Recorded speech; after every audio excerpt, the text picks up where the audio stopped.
Hello friends, இந்த வீடியோவில் Dell Vostro 153568 இந்த மாடலுக்கு எப்படி பேட்டரி சேஞ்ச் பண்ணுறது அண்டு RAM SSD இது ரெண்டும் எப்படி நம்ம வந்து அப்கிரேட் பண்ணுறது அப்படின்றத பார்க்கலாம். ஸோ வாங்க வீடியோக்குள்ளே போகலாம். இப்போ பார்த்தீங்கன்னா இந்த மாதிரி பேட்டரி பார்சலில் இருக்கும். நீங்கள் இது வந்து கடையில் வாங்கினீங்கன்னா இந்த மாதிரி தருவாங்க, அவங்களே வந்து ஓப்பன் பண்ணி கொடுத்துருவாங்க. இந்த நான் பாக்ஸ் வந்து உங்களுக்கு காமிக்கிறதுக்காக வாங்கிட்டு வந்தேன். ஸோ பேட்டரி நான் ஆல்ரெடி சேஞ்ச் பண்ணிட்டேன், அதனால் வந்து தனியாக பேட்டரியோட பிக்சர் நான் காமிக்க முடியல என்னால். நீங்கள் வந்து கடையில் போய் வாங்குறதே பெஸ்ட்டு. ஆன்லைனில் வாங்குறது வந்து அவ்வளோ ட்ரஸ்டட் கிடையாது. நீங்கள் கடையிலே வாங்கலாம். டெல் ஆத்தரைஸ்டு சர்வீஸ் சென்டர்ஸ் இருக்கும், அங்கே போய் வாங்கிக்கலாம் நீங்கள். இல்லைனா டெல் ஷோரூமே இருக்கும், அங்கே கேட்டு பார்க்கலாம் நீங்கள். இப்போ வாங்க, ரேம் வந்து நான் ஆன்லைனில் ஆர்டர் பண்ணியிருந்த லிங்க்கை வந்து நான் உங்களுக்கு கொடுக்குறேன். அப்போ வந்து நீங்களும் இந்த லேப்டாப் மாடல் வச்சுருந்தீங்கன்னா நீங்கள் வந்து வாங்கிக்கலாம். இந்த ரேம் வந்து இப்போ அன்பாக்ஸ் பண்ணலாம் பாருங்கள்.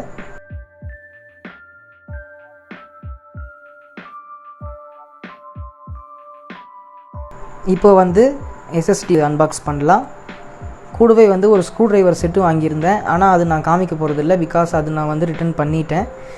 ஏன்னா அது வந்து குவாலிட்டி எல்லாமே நல்லா தான் இருந்தது, இருந்தாலும் வந்து நம்ம எக்ஸ்ட்ராவாக வாங்கிட்டோமோன்ற ஒரு ஃபீல் இருந்தனால. ஏன்னா ஏற்கனவே என்கிட்ட மொபைல் ஸ்க்ரூ ட்ரைவர்ஸ் இருந்தது, அதனால் அதை ரிட்டர்ன் பண்ணிட்டேன். இப்போது இந்த SSD வந்து நம்ம அன்பாக்ஸ் பண்ணலாம்.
SSD பையிங் லிங்க்கும் உங்களுக்கு கொடுத்துருக்கேன்.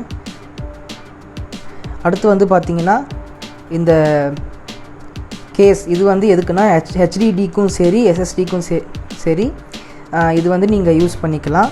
ஒரு இன்டர்னல் லேப்டாப்பில் இருக்கிற ஒரு HDD ஆர் SSD இது வந்து நீங்கள் வெளியில் எடுத்து எக்ஸ்டர்னலாக யூஸ் பண்ணிக்கிறதுக்கு. ஃபஸ்ட் டைம் வந்து நீங்கள் SSDயில் வந்து OS மைக்ரேட் பண்ணணுன்னா இது யூஸ் பண்ணிக்கலாம். இல்லை SSD வந்து கம்ப்யூட்டரில் போட்டதுக்கப்புறம் அந்த பழைய HDD எடுத்து இதில் நம்ம ஒரு எக்ஸ்டர்னல் ஸ்டோரேஜாக வச்சுக்கலாம். அதனால் இது நான் ஒன்று வாங்கியிருக்கேன்.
இப்போ வந்து நம்ம எப்படி RAM SSD இதெல்லாம் வந்து லேப்டாப்பில் போடுறது அப்படின்றத பார்க்கலாம்.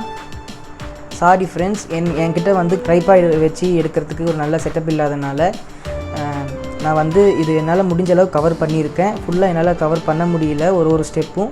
உங்களுக்கு வந்து டவுட் இருந்ததுன்னா நீங்கள் வந்து வேறு இதே மாடலுக்கு வேறு இன்னொருத்தர் வந்து இந்த மாதிரி ஃபுல்லாக ஓப்பன் பண்ணியிருப்பார், அவரோட வீடியோ பாருங்கள். உங்களுக்கு அவருடைய அந்த யூடியூப் வீடியோ லிங்க் வேணும்னா கூட என்கிட்ட கேளுங்க, நான் வந்து டிஸ்கிரிப்ஷனில் போட்டு வைக்கிறேன். நீங்கள் ஒரு ஸ்க்ரூவாக ஃபஸ்ட்டு ரிமூவ் பண்ணணும். ஃபஸ்ட்டு வந்து பேட்ரி எடுத்துருங்க.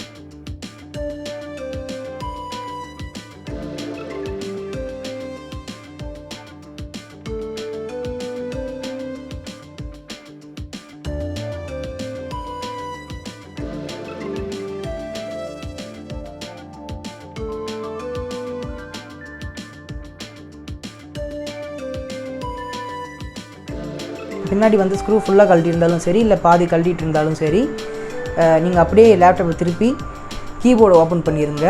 கீபோர்டு இதை வந்து நீங்கள் இப்படி ஓப்பன் பண்ணிட்டீங்கன்னா, நீங்கள் அந்த கேபிள் இருக்குல்ல, அந்த கேபிள் எடுத்துருங்க. எடுத்துகிட்டு இங்கே இருக்கிற ஸ்க்ரூவை ஃபஸ்ட்டு கழட்டுங்க.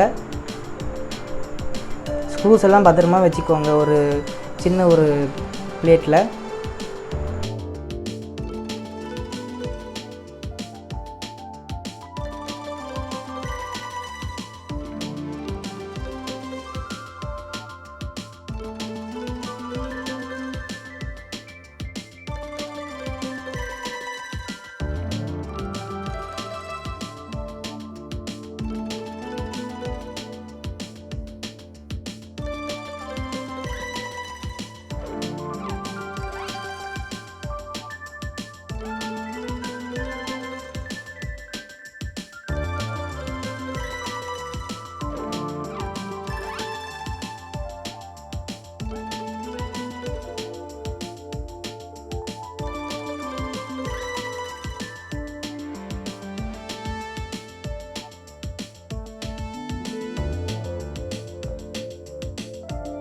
இப்போ வந்து நீங்கள் நெக்ஸ்ட் என்ன பண்ணுறீங்கன்னா, அப்படியே லேப்டாப் திருப்பிட்டு டிவிடி டிரைவை வந்து கழட்டுறீங்க.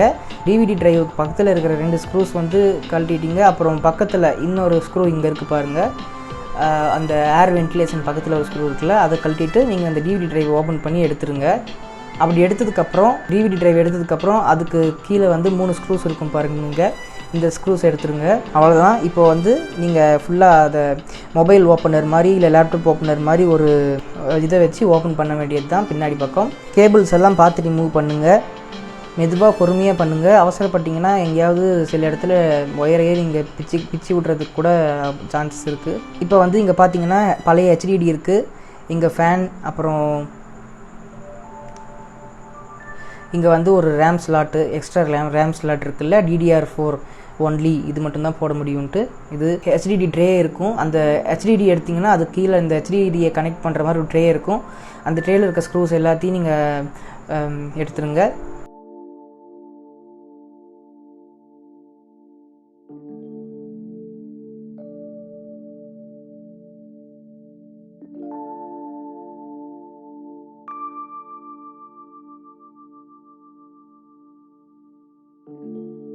இப்போது SSDயை அந்த ட்ரேயில் ஃபிட் பண்ணிவிட்டு வச்சு கேபிள் எடுத்தீங்கள, HDD எடுக்கும்போது ஒரு கேபிள் எடுத்தீங்களா, அந்த கேபிள்ஸ் தான் திருப்பியும் போட்டுருங்க.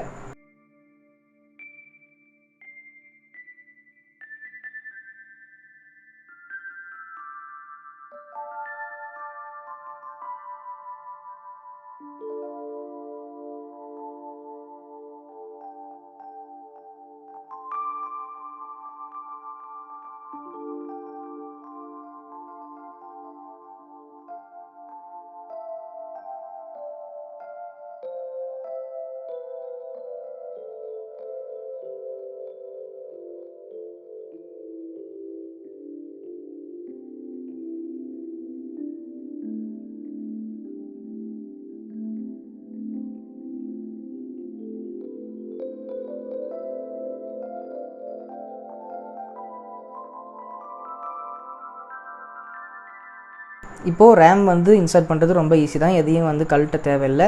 அப்படியே நீங்கள் ரேமை வந்து நான் இப்போ இன்சர்ட் பண்ணுற மாதிரி பண்ணிடுங்க. ஸோ அவ்வளோதான் ஃப்ரெண்ட்ஸ். இது உங்களுக்கு வந்து ஓரளவுக்கு புரிஞ்சிருக்கும்னு நான் நம்புகிறேன். எந்த டவுட் இருந்தாலும் கமெண்ட்டில் கேளுங்க. தேங்க்ஸ் ஃபார் வாட்சிங் ஃப்ரெண்ட்ஸ்.